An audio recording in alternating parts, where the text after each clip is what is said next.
This is Forge Daily with Mackenzie Barwell on the Forge Audio Network. Forge fans, welcome to Forge Daily. Today is August 18th, 2023. I'm your host, Mackenzie Barwell, here to give you all things Forge FC. Today is the final episode of this week and final day of preparation before tomorrow's matchup against Halifax.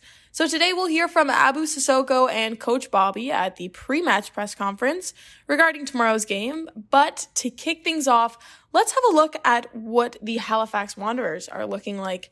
They're currently holding a record of 7 wins, 7 draws, and 5 losses. So in total, they've got 28 points with a game in hand relative to Forge's 30 points.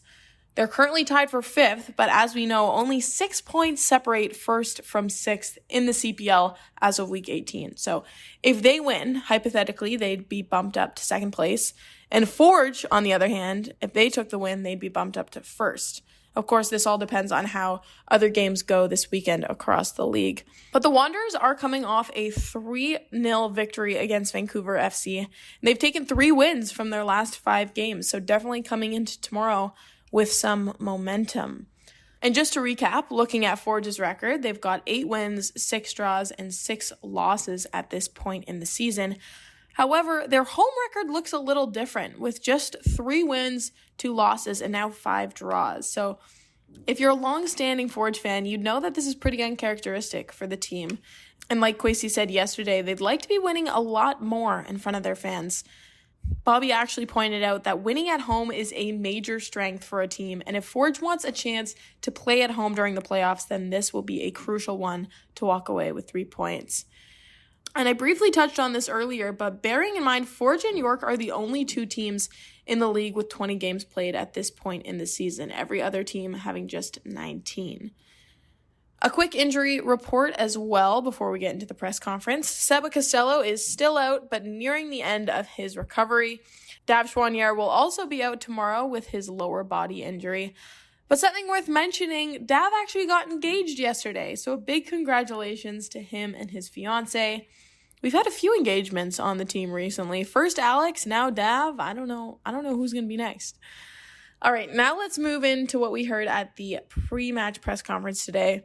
First and foremost, I talked to Abou and asked him what it's like to play against his former team and what he expects to see from them. Honestly, I'm very happy to play against them because it's always special to play against them. They gave me my first professional contract, so at the end of the day, it's a business, so we're going to play. I'm not going to think about my former team for 90 minutes, and after that, we'll be friends with them. We did everything great against them on the Wanderers ground.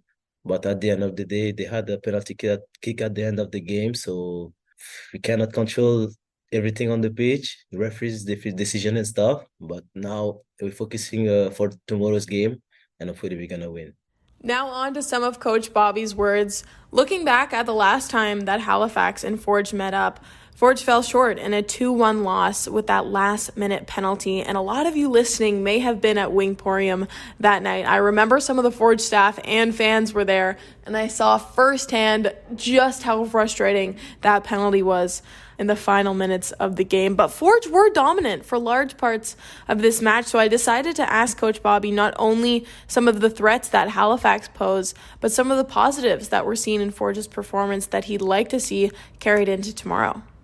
Yeah, first and foremost, Halifax is a good team. You know, they've shown that they're 2 different teams when they play at home with a different type of confidence, different style of play than when they play on the road.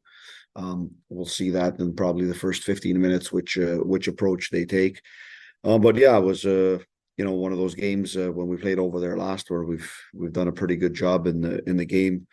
Maybe not clinical enough in certain areas, and gotten ourselves in a good position to come out of there with a point. And it's football. We came out of there with less than that in the last whistle of the game. But we just have to be the good version of ourselves. You know, that's the most important thing. It's making sure we have the right levels of energy, making sure that we can dictate the game, whether it's on the ball or off the ball in different phases, and making sure that we're comfortable in exposing our opponent tomorrow. You know, each opponent has their strengths and weaknesses, And football comes down to simply how you expose those weaknesses and making sure you neutralize their strengths. And I think we've prepared well this week. We've discussed it well on where we need to be better as a group each and every week, and that's what we're looking forward to tomorrow.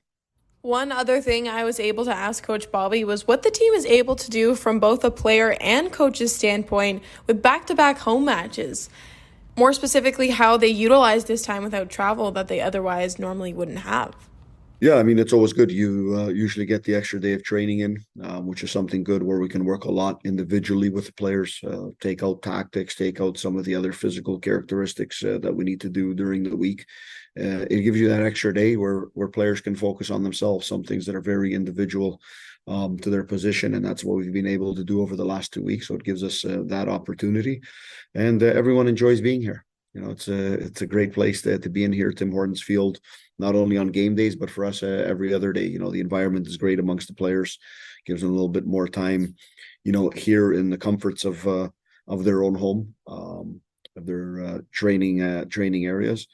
And it's always good to play in front of our crowd. They're always excellent. If we can dial down the wind from today for tomorrow, that'll help. And if not, we're used to it. That's all I have for today's episode. Thank you all so much for listening. I hope to see you here tomorrow at Tim Hortons Field for the signature match night. Stick around afterwards to get yourself an autograph from some of the Forge players. And you'll have to listen to yesterday's episode of Forge Daily if you don't know whose signature is good and whose isn't. So I hope today's episode gave you some good insight and knowledge going into tomorrow. Enjoy the game, and I'll be back to check in on Monday. This has been Forge Daily with Mackenzie Barwell. If you like what you heard, please like, follow, subscribe, comment, and share.